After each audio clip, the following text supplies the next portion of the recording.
어머니, 진짜 눈치가 너무 없으시네요. 친구랑 얘기하게 나가 있으세요. 안녕하세요. 저는 올해 67세 박혜정입니다. 아들 생일날 폭우 속에서 쫓겨난 얘기를 들려드리려고 해요. 그런데 그 비 맞은 밤이 제 인생을 완전히 바꿔놓았어요. 20년 전 제가 도왔던 한 아이가 이제는 국내 최고 재벌가의 후계자가 되어서 나타났거든요. 정말 믿기 어려운 일이었지만 세상은 정말 돌고 돈다는 걸 깨닫게 됐어요. 저는 박혜정입니다. 올해 67세예요. 남편을 5년 전에 보내고 혼자 살고 있어요. 아들 정민이가 하나 있는데 3년 전에 결혼했어요. 남편이 살아있을 때는 정말 화목한 가정이었어요. 아들도 효자였고 저희 부부도 사이가 좋았어요. 그런데 남편이 갑자기 세상을 떠나고 나서 모든 게 달라졌어요. 처음에는 며느리 은주가 정말 착했어요. 시어머니를 잘 모신다고 동네에서도 칭찬받았어요. 명절 때마다 음식도 해오고 안부도 자주 물어봤어요. 그런데 언제부터인가 조금씩 달라지기 시작했어요. 예전만큼 자주 오지 않고 와도 빨리 가려고 했어요. 뭔가 부담스러워하는 것 같았어요. 특히 은주 어머니가 와서 함께 지낸 후부터는 더욱 심해졌어요. 장모가 며느리한테 이런저런 말을 많이 하더라고요. 그래도 아들이 있으니까 큰 문제 없이 지낼 수 있을 거라고 생각했어요. 하지만 정민이도 점점 어머니한테 소홀해지더라고요. 작년에는 명절에 오지도 않았어요. 며느리 친정에 가야 한다면서 어머니는 혼자 지내시라고 하더라고요. 그래도 참았어요. 젊은 부부니까 며느리 쪽 가족도 챙겨야 한다고 생각했어요. 하지만 마음이 서운한 건 어쩔 수 없었어요. 올해 3월 15일이었어요. 아들 정민이 생일이었는데 저는 미리 선물도 준비하고 아들이 좋아하는 음식도 만들어서 갔어요. 정민이가 어릴 때부터 생일이면 항상 미역국을 끓여줬거든요. 새벽 5시에 일어나서 정성스럽게 끓인 미역국과 잡채, 갈비찜까지 준비했어요. 예전에는 정민이가 정말 좋아했어요. 엄마가 해주는 생일상이 최고라면서 친구들한테도 자랑했었거든요. 그 기억을 되살려서 정성껏 준비했어요. 그런데 집에 도착해 보니 완전히 다른 세상이었어요. 거실에는 화려한 꽃다발들과 비싼 와인들이 테이블 위에 가득 놓여 있었어요. 며느리 은주가 입고 있는 옷도 정말 비싸 보였어요. 명품 브랜드 드레스에 반짝이는 액세서리까지 마치 호텔 파티 같았어요. 장모는 더욱 화려했어요. 목에는 굵은 진주 목걸이를 걸고 있었고 손목에는 비싼 시계를 차고 있었어요. 완전히 부잣집 마님 같았어요. 저는 그냥 평범한 옷을 입고 갔는데 너무 초라해 보였어요. 손에 들고 간 도시락통도 초라해 보이고 제가 준비한 선물도 보잘것없어 보였어요. 은주 친구들은 모두 젊고 예쁘게 차려입은 여자들이었어요. 제가 들어가자 모두 저를 이상하게 쳐다봤어요. 완전히 어울리지 않는 사람이 들어온 것처럼요. 정민이를 보니까 정말 기뻤어요. 엄마 왔다고 반갑게 인사했어요. 하지만 뭔가 어색한 기색도 보였어요. 친구들 앞에서 저를 소개하는 걸 망설이는 것 같았어요. 제가 준비해온 음식을 꺼내려고 하는데 은주가 급하게 말리더라고요. 어머니 괜찮아요. 이미 음식은 충분히 준비했어요. 그러면서 가리키는 테이블을 보니까 정말 호화로운 음식들이 차려져 있었어요. 고급 레스토랑에서 주문한 것 같은 음식들이었어요. 제가 정성껏 만든 미역국이나 잡채는 그 앞에서 정말 초라해 보였어요. 마치 시골 할머니가 만든 투박한 음식 같았어요. 은주 친구 중 하나가 조용히 속삭이는 소리가 들렸어요. 저분이 시어머니세요? 생각보다 많이 나이 들어 보이시네. 그 말을 듣고 가슴이 쿵 내려앉았어요. 제가 그렇게 늙어 보이나요? 아직 67세인데 말이에요. 장모가 저한테 다가와서 이렇게 말하더라고요. 어머님, 오늘 우리 사위 생일이라서 친구들이 많이 왔어요. 좀 조용히 해주세요. 조용히 하라니 제가 뭔가 시끄럽게 했나요? 그냥 아들 생일 축하하러 온 것뿐인데 말이에요. 은주가 장모 옆에서 끄덕이면서 말을 보태더라고요. 어머니, 요즘 젊은 사람들은 좀 다르거든요. 세대 차이가 있어서 어쩔 수 없어요. 그 말이 무슨 뜻인지 알 것 같았어요. 제가 있으면 분위기가 어색해진다는 뜻이었어요. 젊은 사람들끼리만 있고 싶다는 거였어요. 파티가 진행되는 동안 저는 구석에 조용히 앉아 있었어요. 아무도 저한테 말을 걸지 않았어요. 완전히 투명 인간이 된 기분이었어요. 그때부터 비가 내리기 시작했어요. 처음에는 보슬보슬 오더니 점점 세게 내리더라고요. 창 밖을 보니까 정말 어두웠어요. 저녁 8시쯤 되니까 비가 정말 심하게 내렸어요. 천둥 번개까지 치면서 폭우가 쏟아지기 시작했어요. 밖에 나가기 어려운 날씨였어요. 그런데 바로 그때였어요. 은주가 저한테 다가와서 조용히 말을 꺼냈어요. 어머니, 죄송한데 오늘은 좀 나가 계세요. 무슨 소리냐고 물어봤더니 은주가 계속 말하더라고요. 친구들이랑 조용히 있고 싶어서요. 어머니 계시면 좀 어색해요.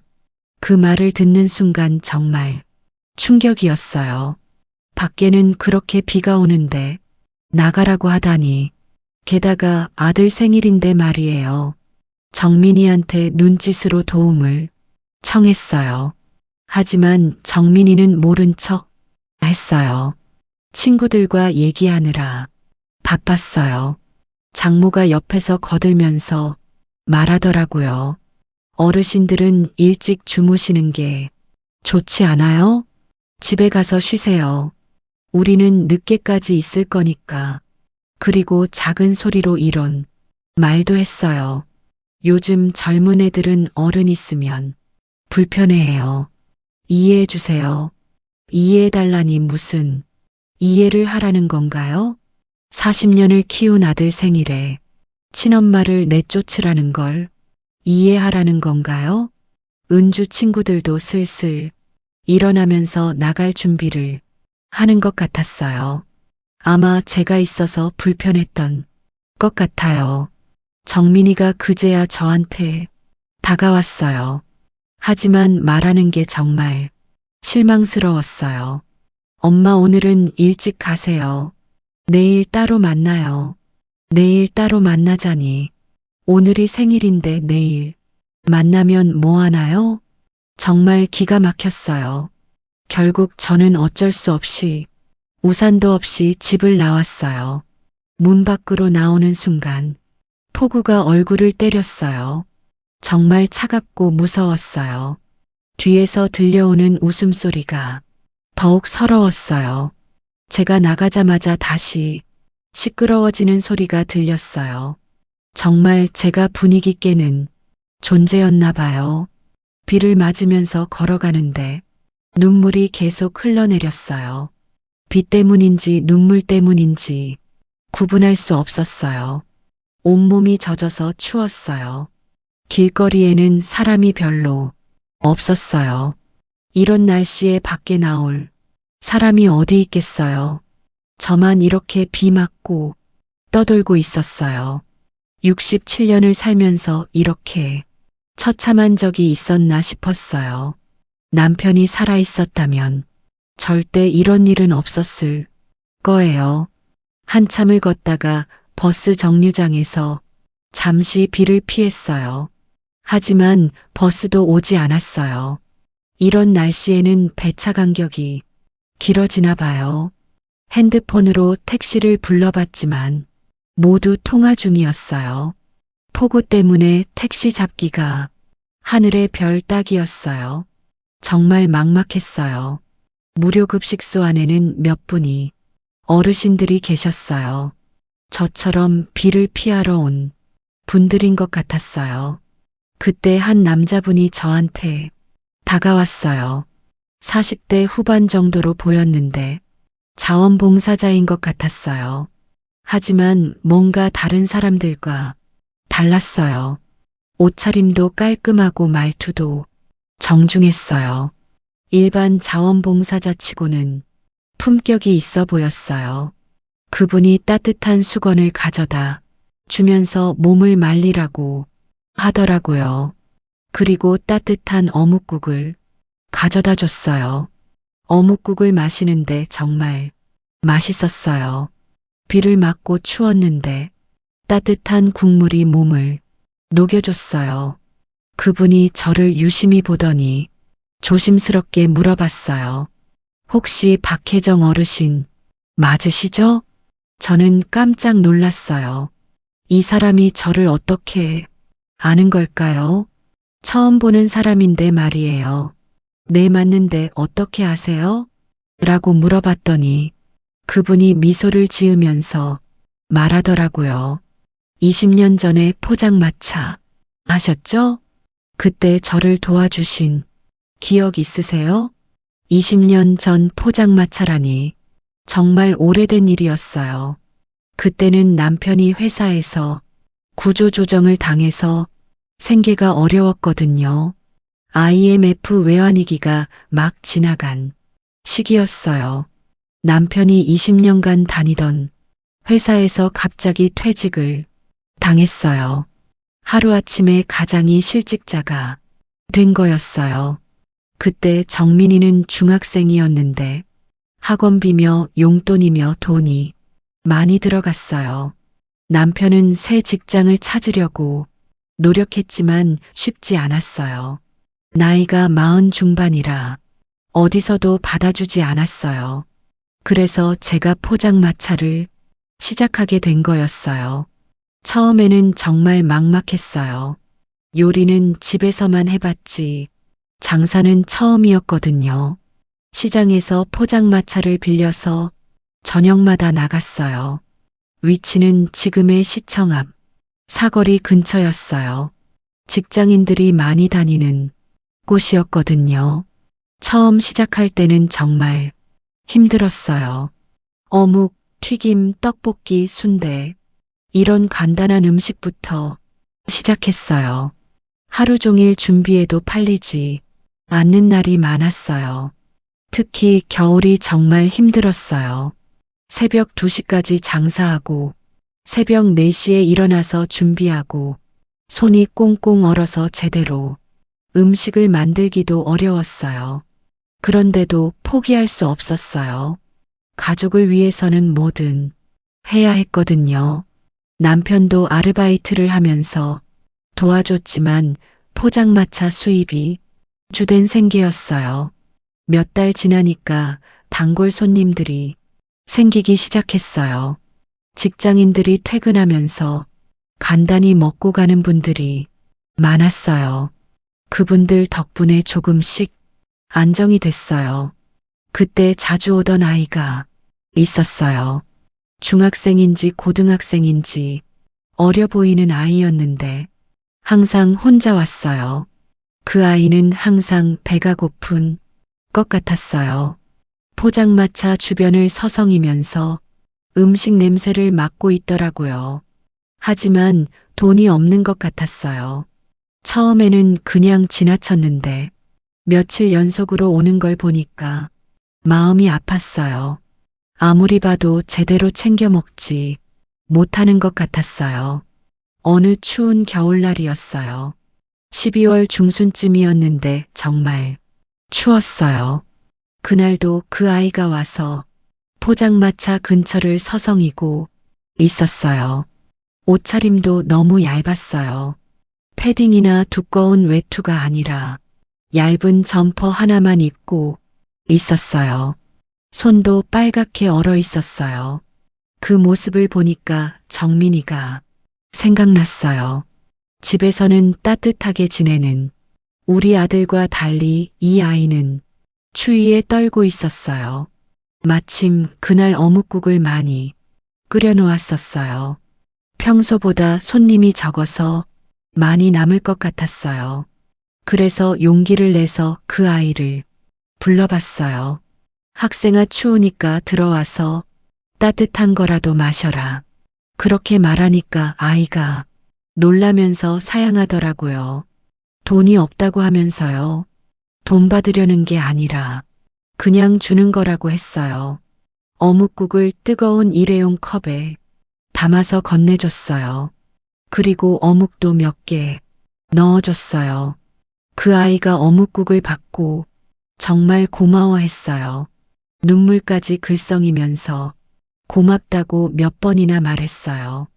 그 모습을 보니까 제 마음도 뭉클했어요. 어묵국을 마시는 아이의 표정이 정말 행복해 보였어요.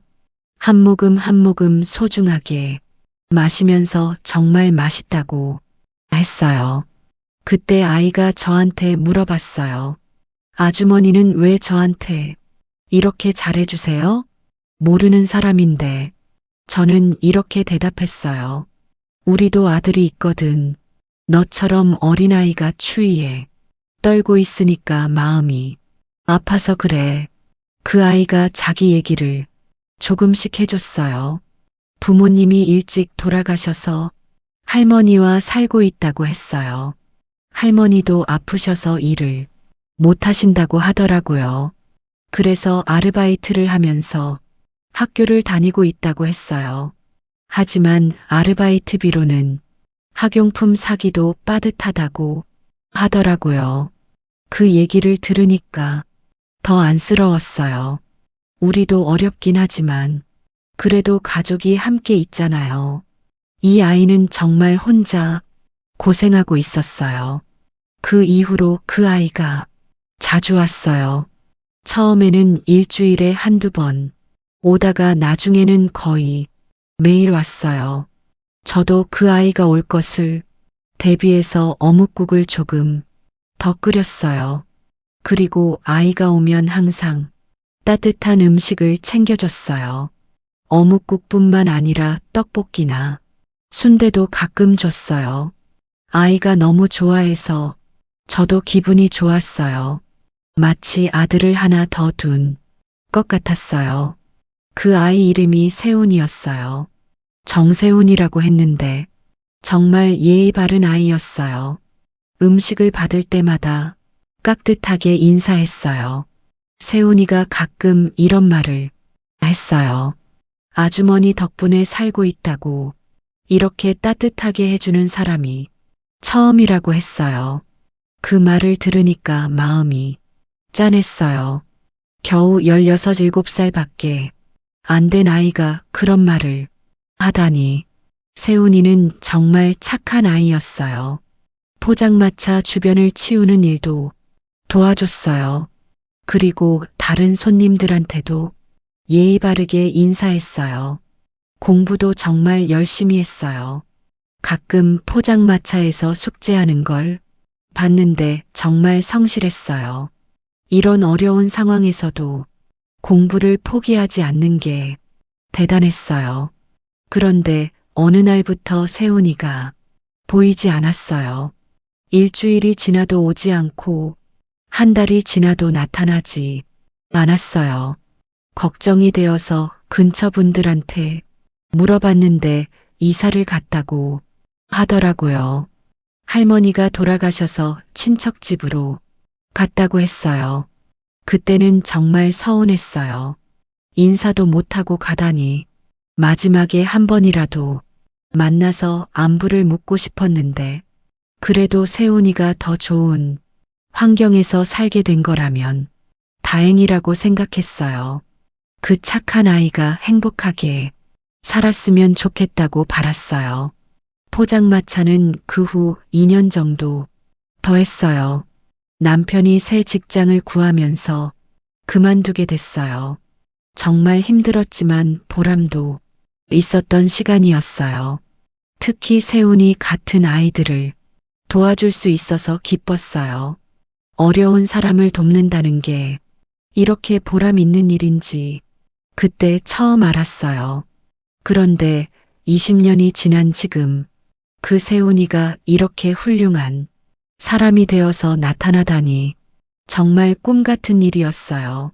그런데 지금 제 앞에 서 있는 이 남자가 그 아이라고 하는 거였어요. 정말 믿을 수 없었어요. 그분이 저한테 말하더라고요. 어르신 그때 주신 따뜻한 국물이 제 인생을 살렸어요. 그때 처음으로 누군가가 저를 배려해 줬거든요. 그 말을 들으니까 가슴이 뭉클했어요. 그냥 배고픈 아이한테 음식 한 그릇 준 것뿐인데 그렇게 기억하고 있다니. 그분이 이름은 정세훈이라고 하더라고요. 지금은 이 무료급식소에서 자원봉사를 하고 있다고 했어요. 그런데 뭔가 이상했어요. 일반 자원봉사자 치고는 너무 격이 있어 보였어요. 말투나 행동이 평범하지 않았어요. 세훈 씨가 저한테 물어봤어요. 지금 어떻게 지내시냐고, 가족들은 잘 있냐고. 저는 부끄러워서 사실대로 말할 수 없었어요. 아들한테 쫓겨나서 여기 온 거라고 할 수가 없었어요. 그냥 산책하다가 비를 피하러 왔다고 둘러댔어요. 하지만 세훈 씨는 뭔가 눈치챈 것 같았어요. 비가 그쳐서 집으로 가려고 하는데 세훈 씨가 말하더라고요. 어르신 앞으로 자주 놀러 오세요. 언제든 환영입니다. 그렇게 해서 첫날은 끝났어요. 집에 돌아가는 길에 계속 세훈 씨 생각이 났어요. 정말 신기한 만남이었어요. 며칠 후에 다시 무료급식소에 갔어요. 집에서 혼자 있으니까 너무 외로웠어요. 아들은 연락도 안 하고 며느리는 더더욱이었어요. 세훈 씨는 저를 반갑게 맞아줬어요. 그리고 다른 어르신들과도 인사시켜줬어요. 모두들 친절한 분들이었어요. 그런데 그날 이상한 일이 일어났어요. 급식소 앞에 고급 승합차 여러 대가 서 있더라고요. 그리고 정장 입은 사람들이 많이 와 있었어요. 검은색 벤츠와 BMW가 줄지어 서 있는 모습이 정말 장관이었어요. 마치 대통령이라도 오는 것 같은 분위기였어요. 이 작은 무료급식소에 웬 이런 차들이 왔을까요? 정장 입은 사람들은 모두 똑같은 검은 정장에 검은 선글라스를 끼고 있었어요. 완전히 영화에서 보는 보디가드 같았어요. 뭔가 엄청난 일이 벌어지는 것 같았어요. 그때 언론사 차량들도 하나둘씩 나타나기 시작했어요. KBS, MBC, SBS 방송국 로고가 붙은 중계차들이 급식소 앞에 주차했어요. 기자들이 우르르 내리면서 카메라와 마이크를 들고 뛰어다녔어요. 무슨 특종이라도 있는 건지 정말 바빴어요. 카메라맨들은 각종 촬영, 장비를 설치하기 시작했어요. 조명까지 설치하는 걸 보니까 정말 큰 취재인 것 같았어요. 이런 광경을 무료급식소에서 볼 줄은 몰랐어요. 다른 어르신들도 모두 어리둥절해 하셨어요. 평소에 조용하던 급식소가 갑자기 난리가 난 거예요. 무슨 일인지 아무도 모르겠더라고요. 그때 급식소 관계자가 나와서 벽에 새로운 액자를 걸기 시작했어요. 정말 큰 액자였는데 금태로 장식되어 있었어요. 액자 안에 쓰여진 글씨를 보고 정말 놀랐어요. 정세훈 이사장이라고 크게 써 있더라고요. 그 밑에는 정우그룹 복지재단 명예이 사장이라고 적혀 있었어요. 정우그룹이라니 그 이름을 모르는 사람은 없잖아요. 국내 10대 대기업 중 하나인 정우그룹 말이에요.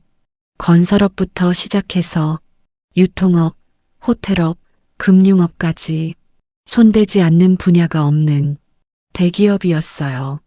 연매출이 수십조 원에 달하는 거대한 회사예요. 그런데 그 정우그룹과 세훈 씨가 무슨 관계라는 건가요?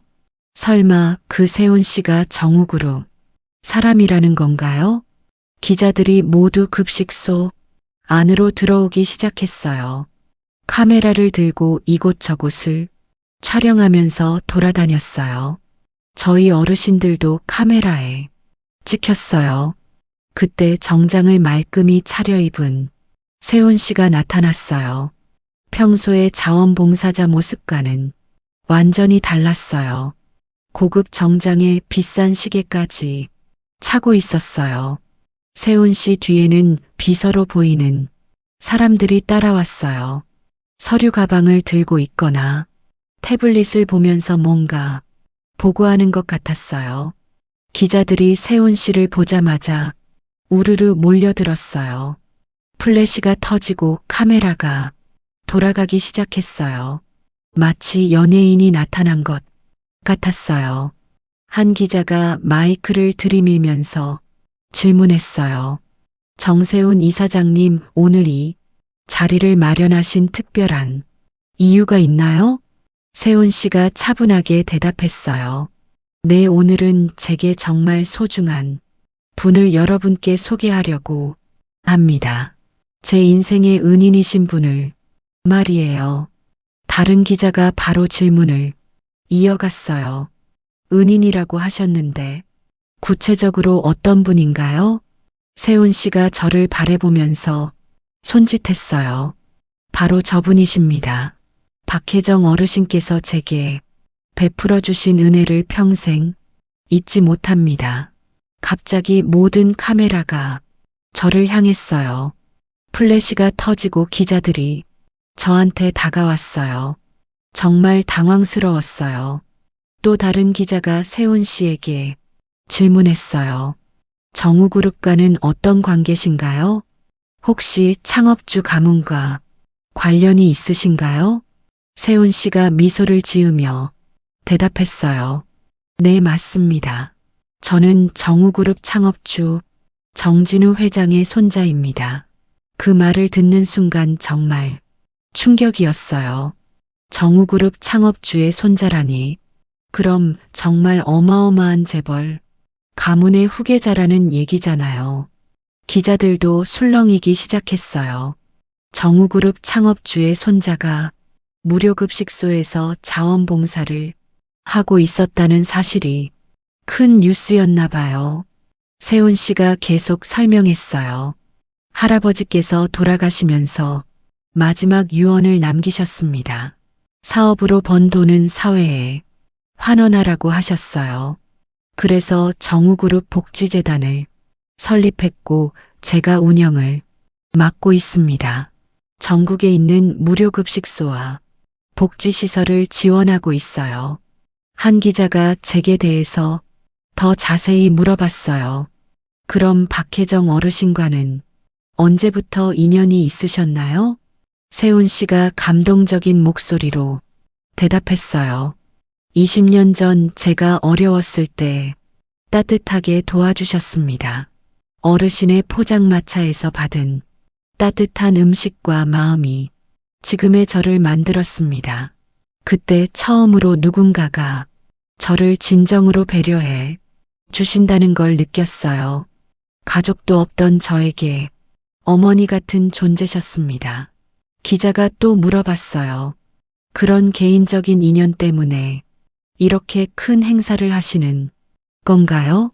세훈 씨가 단호하게 대답했어요.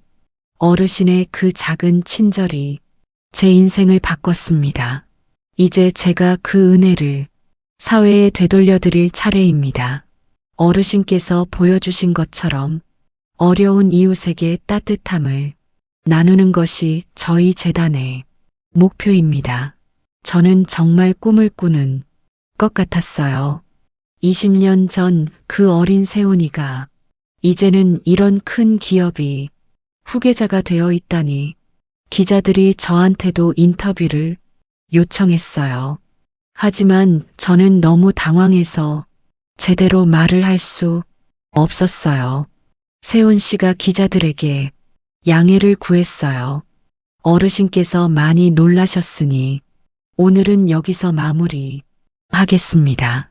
그렇게 해서 취재는 끝났지만 저는 한동안 현실감이 없었어요. 정말 믿기 어려운 일이었어요. 기자들이 세훈 씨를 둘러싸고 인터뷰를 시작했어요. 그런데 세훈 씨가 하는 말이 정말 놀라웠어요.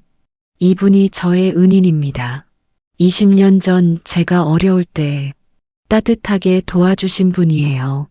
저를 처음으로 인간답게 대해주신 분입니다. 기자가 물어봤어요. 구체적으로 어떤 도움을 받으셨나요? 세훈 씨가 대답했어요. 제가 중학생일 때 집안 사정이 어려워서 굶고 다녔어요. 이 어르신이 운영하시던 포장마차에서 따뜻한 음식을 공짜로 주셨거든요. 그때 받은 따뜻함이 제 인생을 바꿨습니다. 사람에 대한 믿음을 갖게 해주셨어요. 그래서 제가 이런 일을 할 수 있게 됐습니다. 저는 정말 어리둥절했어요. 세훈 씨가 정우그룹과 무슨 관계인지 전혀 몰랐거든요. 그냥 착한 자원봉사자인 줄 알았는데 기자가 또 물어봤어요. 정우그룹 복지재단과는 어떤 관계신가요? 세훈 씨가 미소를 지으며 대답했어요. 저는 정우그룹 창업주의 손자입니다. 현재 복지재단을 운영하고 있고요. 할아버지께서 돌아가시면서 사회에 도움이 되는 일을 하라고 유언을 남기셨어요.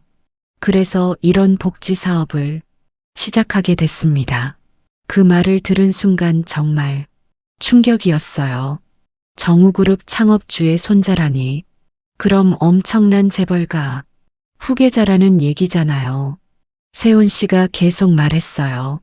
오늘 이 자리를 마련한 건 제 은인을 소개하기 위해서예요.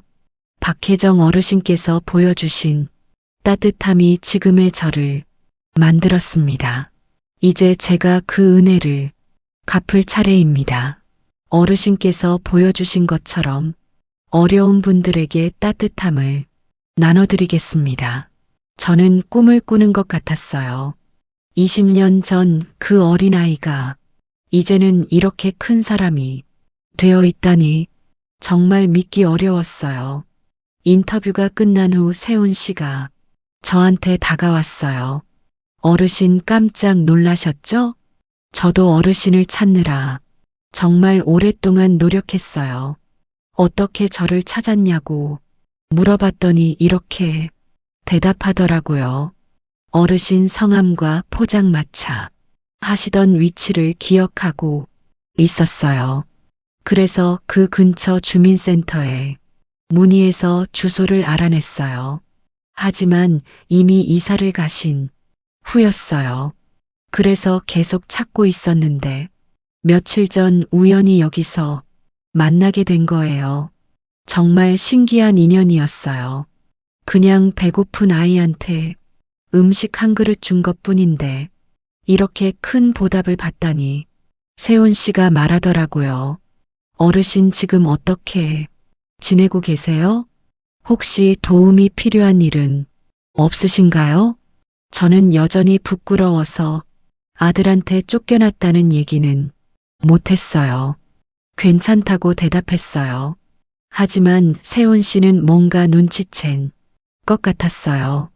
어르신 얼굴이 많이 수척해 보이세요. 혹시 몸이 안 좋으신가요? 그러면서 제 손을 잡아보더니 손이 너무 거칠다고 하더라고요. 평소에 고생을 많이 하시는 것 같다고 했어요. 세훈 씨가 제안했어요. 어르신, 저희 재단에서 운영하는 요리 프로그램이 있어요. 어르신처럼 요리 경험이 많은 분이 강사를 해주시면 어떨까요? 포장마차 하실 때 음식을 정말 맛있게 만드셨잖아요. 그 경험을 다른 분들과 나눠주시면 좋겠어요. 강사라니 제가 무슨 자격이 있겠어요. 그냥 포장마차나 했던 사람인데. 하지만 세훈 씨는 진심으로 말하는 것 같았어요. 어르신의 따뜻한 마음씨와 요리 솜씨가 필요해요. 많은 어르신들이 혜택을 받으실 수 있을 거예요. 그때 갑자기 제 휴대폰이 울렸어요. 아들 정민이에게서 온 전화였어요. 며칠 만에 처음 오는 연락이었어요. 전화를 받았더니 정민이 목소리가 완전히 달라져 있었어요. 평소에 무뚝뚝한 목소리가 아니라 떨리고 당황한 목소리였어요. 엄마 지금 어디 계세요? 혹시 정우그룹 관계자분들과 함께 계신가요? 급한 일이 생겼어요. 무슨 일이냐고 물어봤더니 집에 이상한 사람들이 와서 저를 찾는다고 하더라고요. 정우그룹에서 나왔다면서 변호사들도 함께 왔다고 했어요. 저는 세훈 씨가 뭔가 조치를 취한 것 같다고 생각했어요. 아마 제 상황을 조사해서 아들 가족을 만나러 간 것 같았어요. 세훈 씨가 옆에서 들었나 봐요. 어르신 가족분들이 찾으시는군요. 제가 보낸 변호사팀입니다. 어르신을 모시고 가서 상황을 정리하겠습니다. 그렇게 해서 세훈 씨의 차를 타고 정민이 집으로 갔어요. 이번에는 더 고급스러운 차였어요. 뒷자리가 정말 넓고 편안했어요. 운전기사 외에도 비서가 함께 탔어요. 비서는 태블릿으로 뭔가 확인하면서 세훈 씨에게 보고했어요. 조사 결과 아드님 부부가 어르신을 부당하게 대했다는 증거들이 있습니다. 근처 상가 CCTV에도 폭우 속에서 쫓겨나시는 모습이 찍혀 있습니다. 세훈 씨가 화난 목소리로 말했어요. 그런 식으로 은인을 대하다니 법적 조치도 검토해 보세요. 노인학대에 해당할 수 있습니다. 아들 집에 도착하니까 정말 장관이었어요. 검은 정장을 입은 사람들이 집 앞에 여러 명 서 있었어요. 고급 승용차들도 줄지어 서 있었어요. 정민이와 며느리 은주가 집 앞에서 벌벌 떨면서 서 있었어요. 얼굴이 하얗게 질려서 완전히 겁에 질린 모습이었어요. 장모는 더 심했어요. 다리까지 후들거리면서 벽에 기대서 있더라고요. 평소에 당당한 모습은 온데간데 없었어요. 세훈 씨가 차에서 내리자 정장 입은 사람들이 바로 인사했어요. 이사장님 수고하셨습니다. 상황 정리를 위해 대기하고 있었습니다. 정민이가 세훈 씨를 보고 깜짝 놀라더라고요. 그리고 저를 보고는 더욱 놀라는 표정이었어요.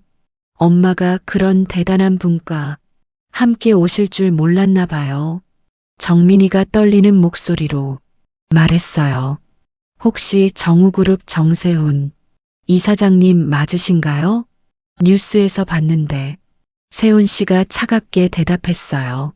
네, 맞습니다. 그런데 어르신을 왜 이렇게 부당하게 대하신 건가요? 설명해 주시죠.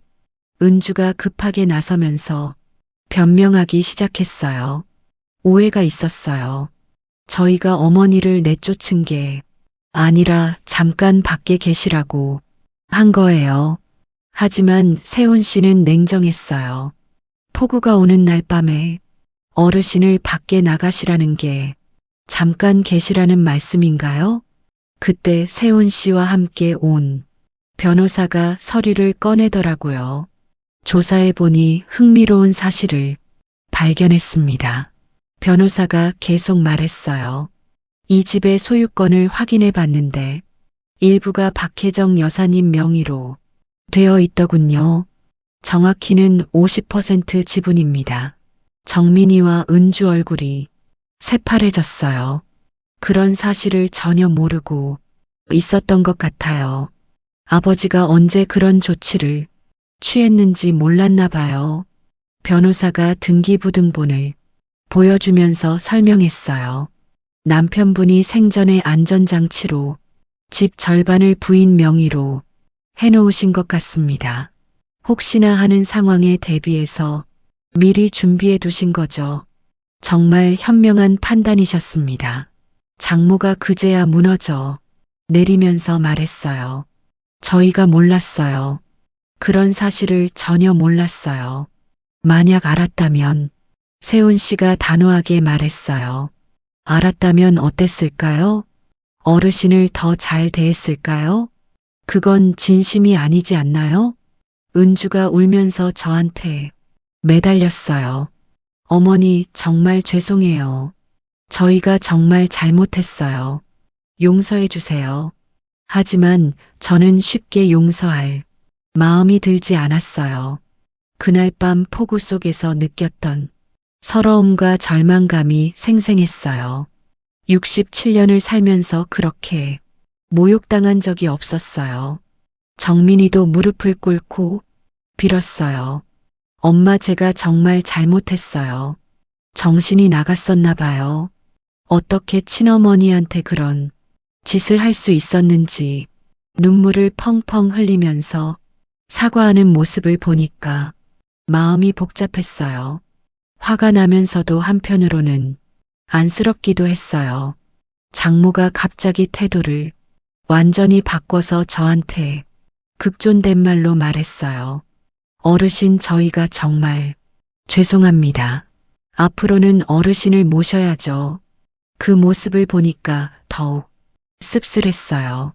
세훈 씨가 재벌가 후계자라는 걸 알고 나서야 이렇게 달라지다니 진심이 아니라 계산인 거죠. 세훈 씨도 그걸 눈치챈 것 같았어요. 어르신의 가치는 저와의 인연 때문이 아닙니다. 어르신은 그 자체로 존경받을 분이세요. 하지만 지금까지 보여주신 행동들을 보면 진정한 뉘우침보다는 손해를 걱정하시는 것 같습니다. 정민이가 필사적으로 변명했어요. 아니에요. 정말 후회하고 있어요. 엄마한테 그런 짓을 한 제 자신이 너무 한심해요. 그러면서 저한테 매달리면서 울었어요. 엄마, 저 정말 바보였어요. 세상에서 가장 소중한 사람을 그렇게 대하다니. 은주도 옆에서 계속 빌었어요. 시어머니, 저희 집으로 돌아와 주세요. 예전처럼 잘 모실게요. 정말 정성껏 모실게요. 하지만 예전처럼이라는 말이 마음에 걸렸어요. 예전에도 그렇게 잘했나요? 결혼 초기에만 잠깐 잘했지. 나중에는 점점 소홀해졌잖아요. 세훈 씨가 저한테 조용히 물어봤어요. 어르신, 어떻게 하시겠습니까? 법적 조치를 원하신다면 언제든 도와드리겠습니다. 저는 잠깐 생각해 봤어요. 화는 났지만 그래도 내 아들인데 법정까지 끌고 갈 수는 없었어요. 하지만 쉽게 용서할 수도 없었어요. 결국 저는 이렇게 말했어요. 너희들이 진심으로 뉘우치는지 시간을 두고 지켜보겠다. 하지만 다시는 이런 일이 있어서는 안 된다. 그리고 세훈 씨한테 감사 인사를 했어요. 이렇게 도와주셔서 정말 고맙습니다. 혼자였다면 어떻게 됐을지 모르겠어요. 세훈 씨가 말했어요. 어르신께서 원하신다면 법적 조치도 가능합니다. 하지만 가족 간의 문제니까 원만하게 해결하시는 게 좋을 것 같습니다. 정민이가 무릎을 꿇고 빌었어요. 엄마 정말 죄송해요. 다시는 이런 일 없을게요. 집으로 돌아와 주세요. 저는 정민이를 보면서 말했어요. 너는 내 아들이다. 하지만 나를 내쫓은 그날은 평생 잊지 못할 거야. 그래도 사람은 뉘우칠 줄 알아야 해. 이번 한 번만 용서하겠다. 하지만 다시는 이런 일이 있어서는 안 된다. 세훈 씨가 제안했어요. 어르신 저희 재단에서 운영하는 프로그램에 참여해 보시는 게 어떨까요? 많은 어르신들에게 요리를 가르쳐 주시면서 보람도 찾으시고 경제적 도움도 받으실 수 있을 거예요. 정민이가 깜짝 놀라면서 말했어요. 엄마가 정우그룹에서 일하신다는 말씀인가요? 세훈 씨가 대답했어요. 어르신은 제 은인이세요. 당연히 최고 대우로 모시겠습니다. 그렇게 해서 저는 새로운 인생을 시작하게 됐어요. 정우재단에서 요리 강사로 일하면서 많은 어르신들과 따뜻함을 나누고 있어요. 아들과의 관계도 많이 좋아졌어요. 이제는 정말 효자가 됐어요. 며느리도 예전처럼 잘 해줘요. 세훈 씨는 정말 좋은 사람이에요. 어머니처럼 생각한다면서 자주 안부를 물어봐요. 정말 든든한 아들 같아요. 20년 전 그 추운 겨울날 배고픈 아이에게 건넨 따뜻한 국물 한 그릇이 이렇게 큰 보답으로 돌아올 줄 누가 알았겠어요. 세상은 정말 돌고 돕니다. 작은 친절도 언젠가는 큰 축복이 되어 돌아와요. 그러니까 어려운 사람을 보면 따뜻하게 도와주세요. 나이가 들어도 포기하지 마세요. 언제든 새로운 시작이 가능해요. 저처럼 67세에도 새로운 인생을 시작할 수 있어요. 가족이라고 해서 함부로 대해서는 안 됩니다. 서로 존중하고 배려하는 마음이 가장 중요해요. 지금 저는 정우재단에서 정말 보람 있게 일하고 있어요. 매주 화요일과 목요일에 요리 강습을 진행해요. 어르신들이 정말 좋아하세요.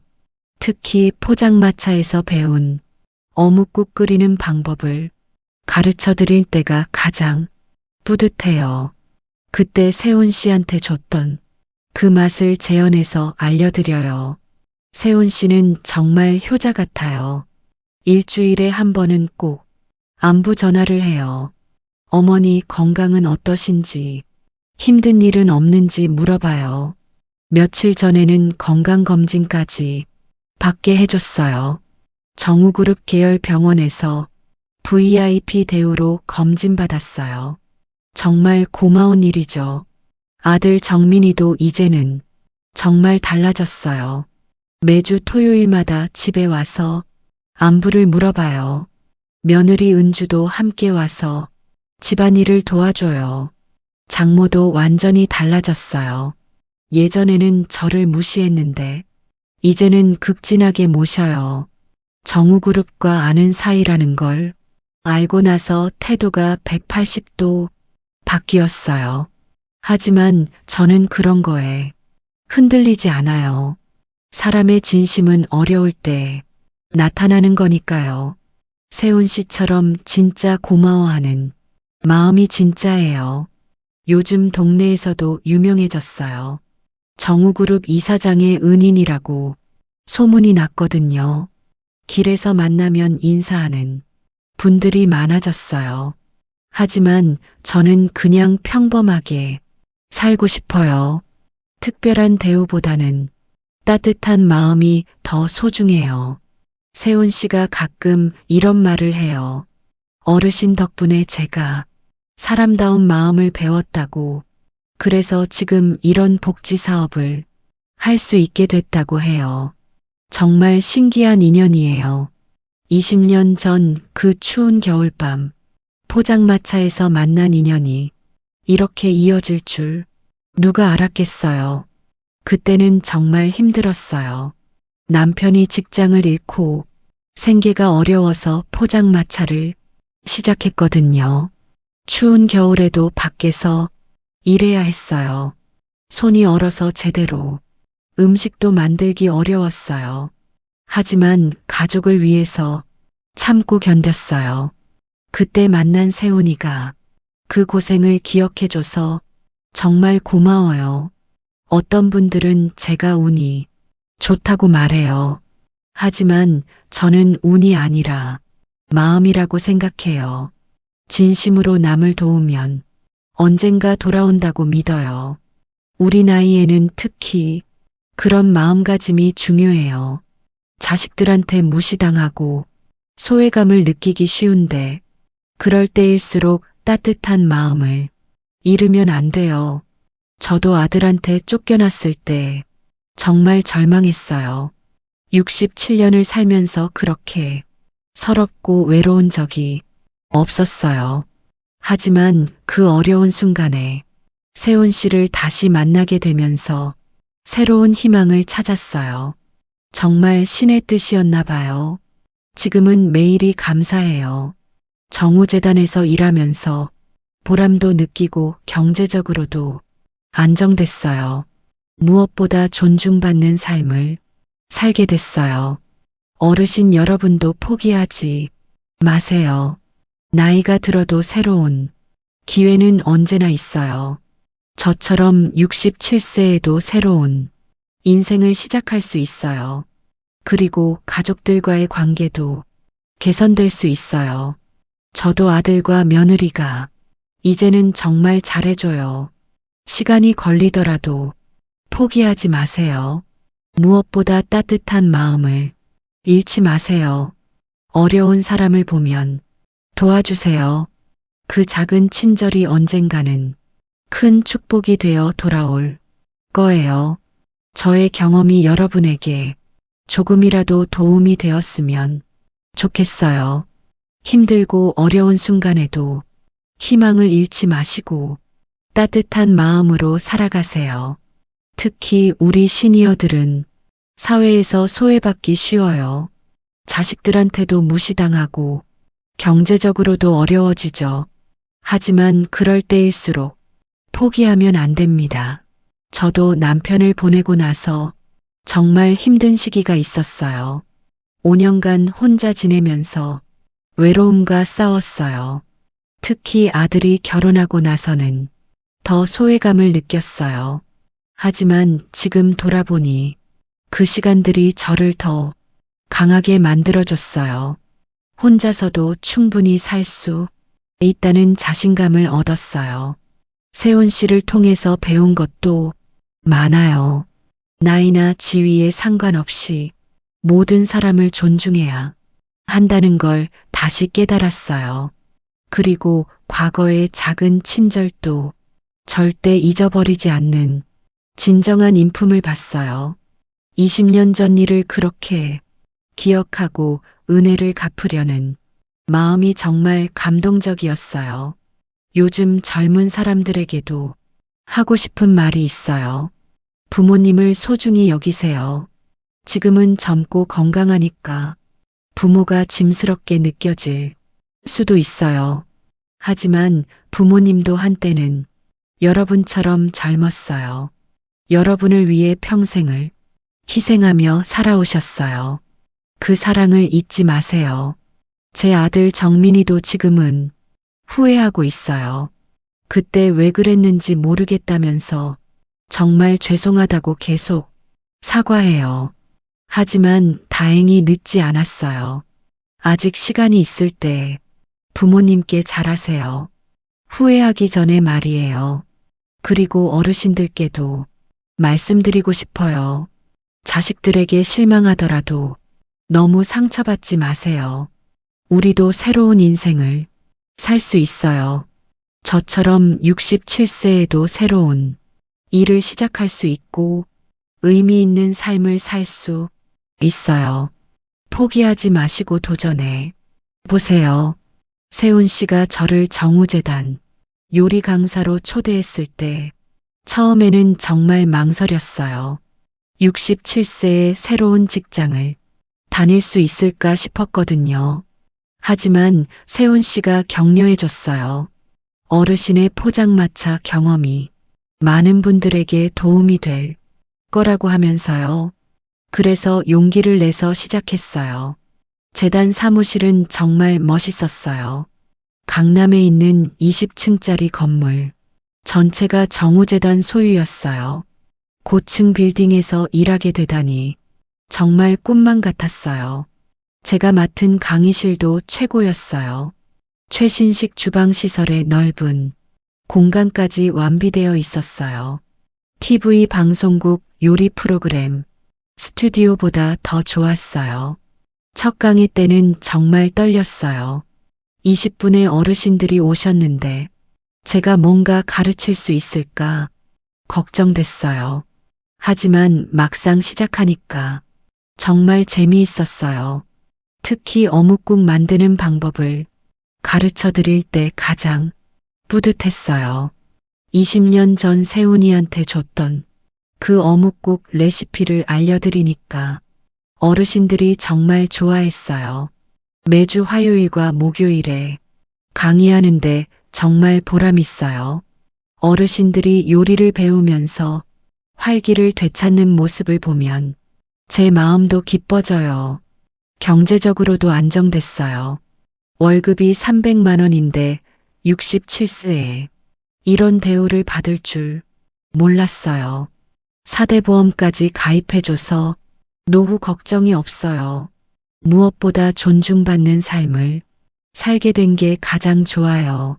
재단 직원들이 모두 저를 선생님이라고 부르면서 정중하게 대해줘요. 세훈 씨는 정말 효자 같아요. 일주일에 한 번씩 사무실로 와서 안부를 물어봐요. 어머니 건강은 어떠신지, 힘든 일은 없는지 확인해요. 건강검진도 VIP 대우로 받게 해줬어요. 정우그룹 계열 병원에서 정말 꼼꼼하게 검사했는데 다행히 건강에는 문제 없었어요. 아들 정민이도 완전히 달라졌어요. 매주 토요일마다 재단에 찾아와서 인사해요.